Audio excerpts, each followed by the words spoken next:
বারবার এই দেশ স্বাধীন করার পরও কিন্তু এই দেশ স্বাধীন হচ্ছে না। মাগুরায় বোনের বাসায় বেড়াতে যাওয়া এই 8 বছরের শিশু আছে, দেখেন কিভাবে ধর্ষণের শিকার মূলত সে হলো। তো 8 বছরের এই শিশুটা তার বোনের বাসায় বেড়াতে গিয়েও নিরাপদ না, সে ধর্ষণের শিকার হলো। কতটুক স্বাধীনভাবে মূলত আমরা আছি, কতটুক সেফভাবে আছি, মেয়েরা কতটুক স্বাধীনতা পেয়েছে। তো মূলত এখন বলার বিষয় হলো এই যে শিশু মেয়েটি আসিয়া, তো একটা মেয়ের 8 বছরের মূলত কি হয়ে থাকে, আর এই মেয়েটাকে কিভাবে ধর্ষণ তারা করে এবং তাকে হাসপাতালে নিয়ে যাবে তার বোন। তো হাসপাতালেও তাকে নিয়ে যেতে দিচ্ছিল না, কারণ জানাজানি হলে পুলিশি কেস হবে, মামলা হবে এর জন্য।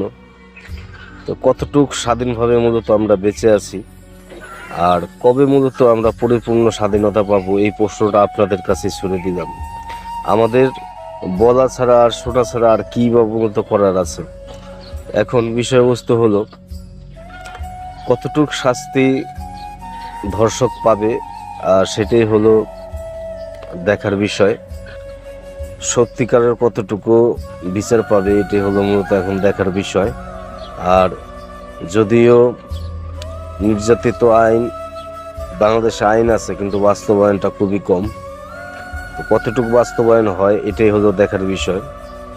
এবং আপনার আমার এখন করণীয় হলো যেটা, আপনার সন্তানকে অবশ্যই সেভে রাখার চেষ্টা করবেন। কেননা আপনারা অবহেলায় কিন্তু আপনার মেয়ে, বোন অথবা শিশুটি অন্যজনের কাছে ধর্ষণ হওয়ার চান্স থাকে। তো এর আগেও মূলত 4 বছরের শিশুকে বেলের দিয়ে লজ্জাস্থান কেটে কিন্তু তাকে ধর্ষণ করা হয়েছিল। এই নিয়েও বাংলাদেশে অনেক তোলপাড় হয়েছে, কিন্তু ধর্ষকের কিন্তু পরিপূর্ণ বিচার হয়নি। তো খুব সেফ থাকা লাগবে, আপনার সন্তানকে খুবই সেভে রাখা লাগবে, কারণ আপনার একটু অবহেলার কারণে কিন্তু হয়ে যেতে পারে মর্মান্তিক একটা দুর্ঘটনা। তো আপনারা মনে করেন অন্য ছেলেদের সাথে আপনার মেয়ে সন্তানকে মিশতে দিবেন না। আর যদিও মিশে আপনার চোখে চোখে রাখতে হবে, কোনো ধরনের অকারণ যদি না হয়।